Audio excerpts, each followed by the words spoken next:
안녕하세요. 앙금플라워 강사 김은정입니다. 반갑습니다, 여러분.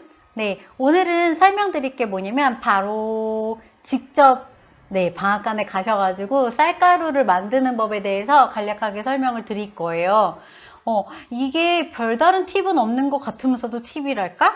약간 이런 느낌인데, 자, 저희가 이제 쌀가루에 대한 얘기는 몇 번 보셨을 거예요. 네이버에서도 보셨을 거고, 아니면 간략하게 설명되어 있는 동영상을 보셨을 수도 있는데요.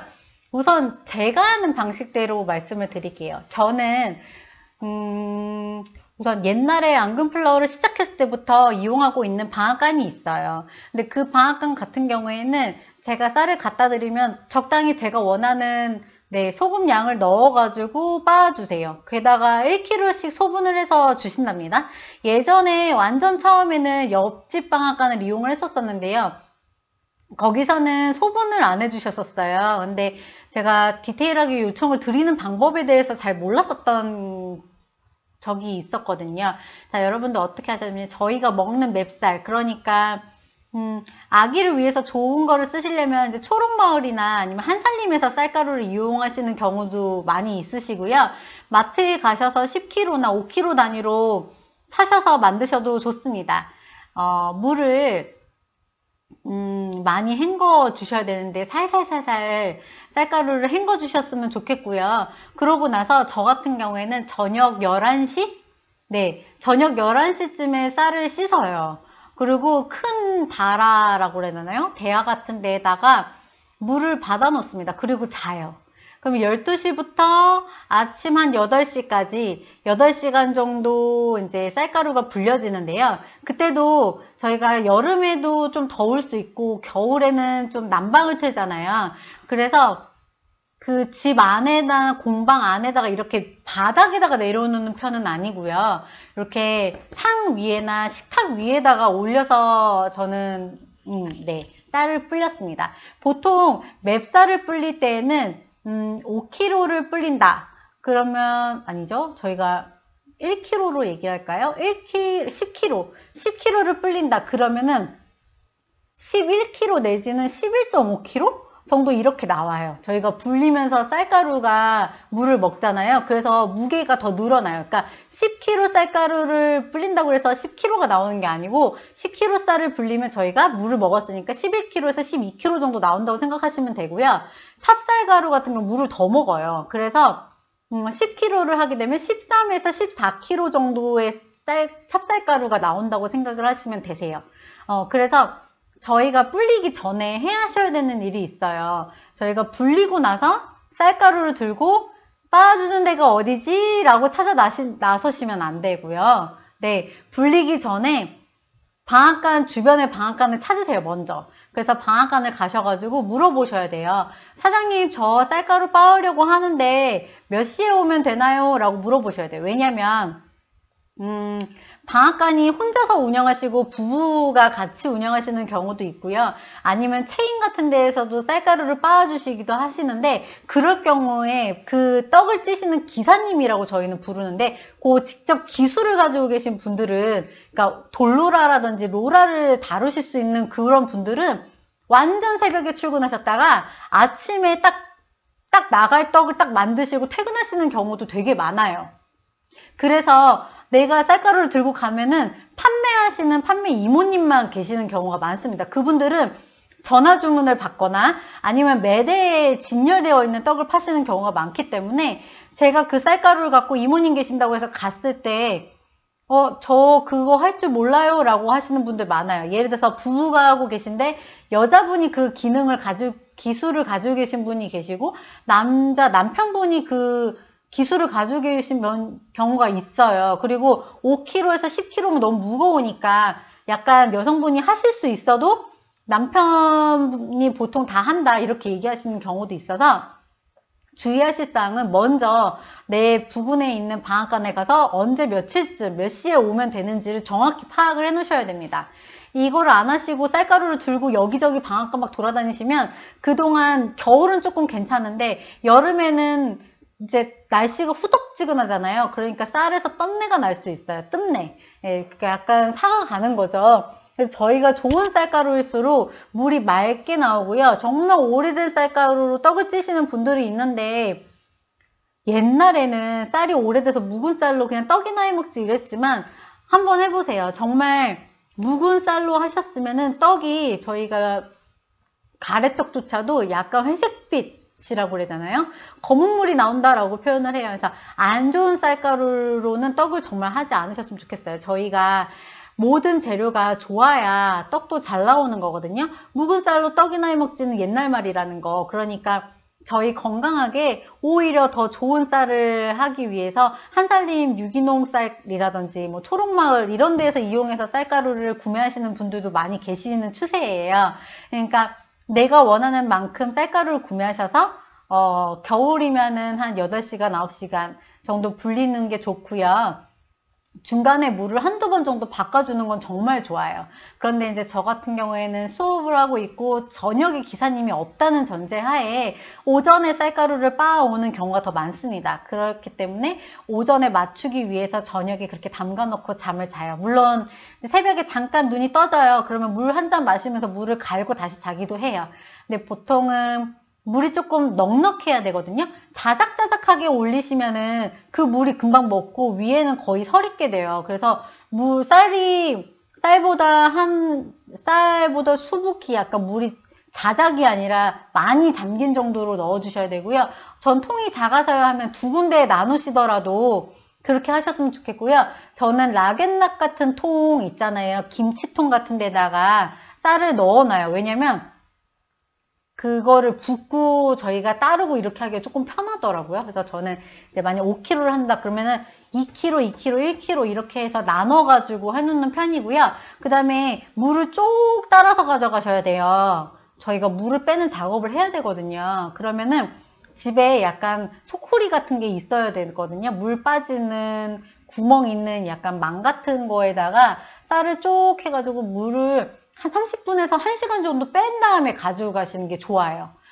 되게 좋은 방앗간이시고 친절하신 분들은 물을 빼는 동안 좀 기다려 주시기도 하시고, 그 다음에, 그 물 양을 뺀 그람수로, 키로수로 저희에게 요금을 얘기해 주시거든요. 근데, 물을 안 빼고 바로 부어서 쌀가루가 나온다거나, 아니면 저는 5kg밖에 안 가져갔는데 8kg 요금이 나온다거나, 이럴 수 있으니까요. 웬만하면 좋고 맛있는 쌀가루를 위해서 집에서 웬만하면 네, 쌀가루 전부 다 물기를 좀 쭉 빼가지고 한 30분에서 1시간 정도 뺀 다음에 가져가시면 좋을 것 같습니다. 그리고 가셨을 때 물을 더 추가하시는 경우가 있어요. 왜냐면 그분들은 오늘 쌀을 빻아서 오늘 떡을 많이 쪄보신 분들이기 때문에 이 쌀가루를 오늘 다 쓸 거라는 전제하에 물을 더 추가해 주시는 경우가 있어요. 이제 물을 추가하게 되면은 저희가 그 상태로 바로 떡을 쪄도 될 정도로 물을 넣어 주시는 경우가 있는데, 그런데 저희는 이제 연습을 해야 되잖아요. 그럼 보통 1kg 단위로 소분을 해 놓는단 말이에요.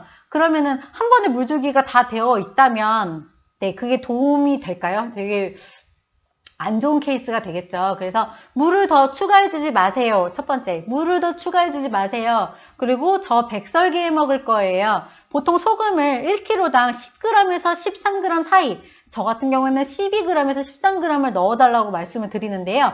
되게 신기하게도 방앗간에서는 백설기 할 거예요 라고 하면은 소금을 톡톡 들어가지고 그냥 한 번에 탁, 네, 그람수를 딱 보시고 그냥 용량 보셔서 그냥 딱 넣으시는 경우가 많아요. 그래서 내가 베이킹용 쌀가루를 쓸 건지, 뭐 아니면은 뭐 떡 백설기용인지 아니면 조금 더 짠 거를 좋아하시는지에 따라서 소금량은 조금부터 엄청 많이까지도 가능하신데요. 보통 그냥 백설기 할 거예요 라고 하면 적당히 맞춰 주실 거고요. 그게 너무 불안하시면 12g에 맞춰서, 키로당 12g에 맞춰서 넣어주세요 라고 하시면 넣어 주실 거예요. 그리고 한 번 빻아주시는 거랑 두 번 빻아주시는 거랑 달라요. 그래서 저 같은 경우에는 2번 내려주세요 라고 말씀을 드리고요. 그 다음에 바람을 넣어주세요 라고 얘기를 합니다. 자, 바람을 넣어주세요가 뭐냐면, 저희가 돌로라에서 그 쌀가루가 빠져서 내려오면요, 약간 얇은 종이장처럼 내려와요. 근데 그거를 한번 체에다가 내려주시느냐, 체에 한 번도 안 내려주시느냐에 따라서 되게 달라요. 저 같은 경우에는 아, 귀찮아. 이거 우리 못 내려줘. 라고 하는 방앗간이 있으시면은, 네, 알겠어요. 하고 그거를 들고 오자마자 공방에서 바로 제가 체에 한번 내리고 소분을 했어요. 물론 이제 어느 방앗간, 어느 주인분을 만나시는지에 따라 다르겠지만, 내려달라고 우선 부탁은 드려보고요. 그 다음에 안 된다라고 하시면은 그거를 가지고 오자마자 공방에서 소분을 이렇게 한번 체에다 내려서 고운 가루와 만드신 다음에 넣어주셔야 돼요. 그거를 종이장인 상태로 넣게 되면요. 저희가 떡질 때 그거를 다 빼기 위해서 물을 좀 과하게 실수로 넣으시는 분들도 있고 그러기 때문에 저 같은 경우에는 꼭 체에 한번 그러니까 거기서 방앗간에서 채를 내려주시면 그대로 이제 1kg씩 나누시거나 내가 머핀 할 거야. 그럼 500이나 600g씩 소분을 하셔도 상관은 없겠죠. 근데 내가 원하는 용량만큼 소분을 하실 때 만약 방앗간에서 체에 안 내려주셨다면 집에서 한번 체에 내리신 다음에 소분을 하셔라. 그게 이제 바람을 넣는다, 공기를 넣는다라고 표현을 하는 거예요. 그래서 그렇게 해서 그렇게 바람을 넣으면 뭐가 좋아요? 라고 하실 수 있는데요. 저희가 납작한 종이와 납작한 종이를 떡을 찌면 이렇게 쫙 달라붙는 중간에 공기가 없겠죠. 쌀가루와 쌀가루 사이에 약간 공기가 들어갈 수 있는 라인이 있어야, 자리가 있어야 떡이 포근포근하고 맛있어집니다. 근데 그게 절편처럼 물을 많이 준 떡과 비슷해진다고 보시면 돼요. 절편화 된다고 보시면 되고요. 공기랑 공기가 들어갈 수 있는 그 자리를 마련해 줄수록 저희가 맛있는 떡이 나옵니다. 아시겠죠? 그리고 가지고 와가지고 한참 다른 거 하신 다음에 소분하지 마세요.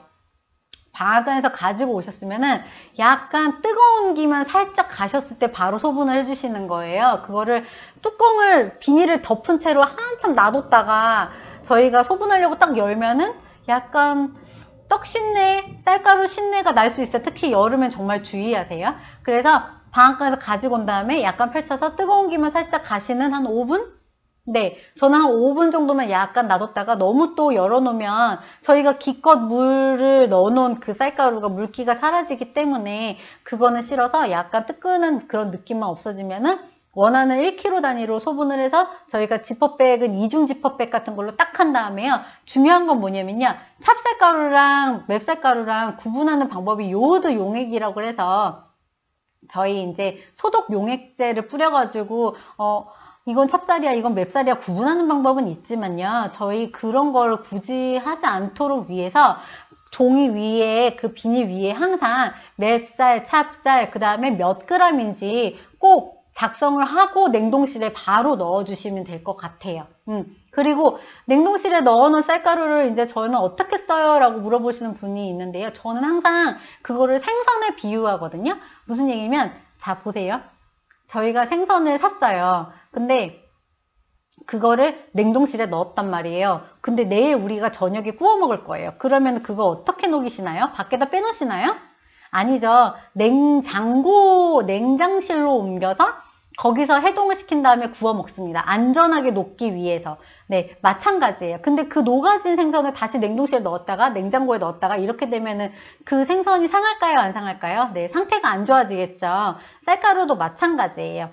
쌀가루를 저희가 냉장고에다 한번 녹였으면은 냉장실로 옮겨서 그 다음날 구워 먹어야지 했으면은 웬만하면 그 상황에 다 사용하시는 게 좋아요. 다시 해동했다가 냉동했다가 해동했다가 냉동했다가 하면은 당연히 쌀가루의 상태가 처음보다 많이 떨어지게 됩니다. 그래서 저 같은 경우도 내일 수업이 있어 그러면은 그 수업 양이 얼마나 되는지를 생각해서 냉장고로 옮겨 놓게 되거든요. 냉장실로 옮겨 놓고 그 다음 시간에 언제 쓸지를 해놓고 거든요. 만약 오후 5시, 6시다. 그러면 저는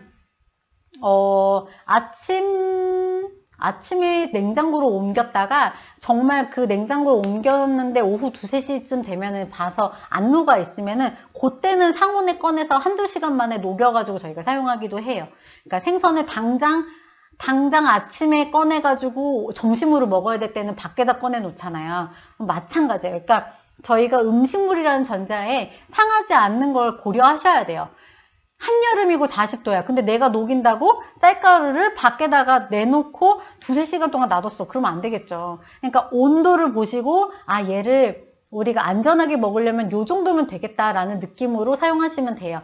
전자레인지에다가 살짝 해동해서 돌려서 쓰면 안 돼요 라고 하시는데, 네, 물론 전문가들은 그렇게 사용하셔도 어느 정도만 돌리면 되는지를 알거든요. 근데 초보이실수록 그 전자레인지 기법은 웬만하면 안 사용하시는 게 좋을 것 같고요. 이렇게 냉동실에서 냉장고로 옮겨서 사용을 하거나, 그 냉장고가 아닌 상온에다가 잠깐 빼놓고 사용을 하거나 이렇게 사용하시면 됩니다. 자, 냉장고에 다 해동이 된 쌀가루예요. 요거까지 알려드릴게요. 냉장고에 다 해동이 된 쌀가루예요. 얘를 바로 꺼내서 물주기를 해서 찌게 되면 맛이 없어요. 이거를 정말 모르시는 분들이 많은데요. 냉장고에서 꺼내자마자 시원한 상태에서 손이 차가워 하면서 하게 되면 물주기를 잘못하실 경우가 굉장히 많습니다. 물주기가 다 됐다고 생각했지만 실질적으로 물주기가 다 된 게 아니라 그냥 그 시원한 느낌의 물주기가 다 됐다고 생각하시는 분들이 많아요. 그래서 찬 기운이 어느 정도 빠진 상태의 쌀가루로 네, 떡을 찌셔야 돼요. 그러니까 냉장고에서 바로 꺼내지 마시고 한 30분에서 1시간 정도에 꺼내 놓으셔가지고 약간 차가운 게 미지근해진 정도일 때 쌀가루로 떡을 찌시길 바랄게요. 자, 저 오늘 알려드린 팁에 대해서 정리해 볼게요. 첫 번째, 방앗간 위치를 먼저 파악하시고, 두 번째, 기사님이 계신 시간을 정확히 파악하시고요. 쌀가루 빻으면 키로당 얼마인지 그것도 한번 문의해 보세요. 세 번째, 물을 쭉 빼가지고 가져가시면 좋을 것 같고요. 네 번째, 12g 정도, 키로당 12g 정도의 소금을 넣으면 좋겠지만 그 소금 양은 개인이 조절을 해주시던지 아니면 방앗간 사장님에게 믿고 맡기셔도 괜찮습니다. 네, 다섯 번째로는 저희가 쌀가루를 해동하는 방법에 대해서 알려드렸고요. 해동하자마자 사용하기보다는 찬 기운이 빠져가지고 약간 미지근한 상태일 때 쌀가루로 떡을 찌는 게 더 맛있게 나온다고 알려드린 거예요. 그리고 바람을 넣는다는 게 뭔지 사장님 한번 채 내려주세요. 2번 빻아주세요. 이렇게 부탁을 드리면 더 맛있는 쌀가루가 된다는 거. 그리고 정말 중요한 거는 오래 묵은 쌀가루로는 절대 떡을 하지 마세요. 아셨죠? 저희 맛있는 떡 먹어요. 좋은 쌀가루로 더 포근포근하게 건강한 떡을 먹으려면 당연히 재료가 좋아야 됩니다. 모든 분들 다 쌀가루 한번 불려보기 한번 해보시고요. 처음에 하실 때에는 너무 과하게 10kg 이렇게 욕심내지 마시고요. 그렇다고 1, 2kg는 조금 아닌 것 같아요. 제 생각에는 한 5kg 정도로 한번 도전해 보실게요. 감사합니다. 오늘도 좋은 하루 되세요. 좋은 팁이 되셨다면 구독 눌러주시고 좋아요도 많이 눌러주세요. 그리고 더 궁금하신 점이 있으시면 댓글 남겨주시면 제가 최대한 아는 선에서 대답을 드릴 테니까요. 댓글도 많이 남겨주시고요. 네, 감사합니다. 안녕.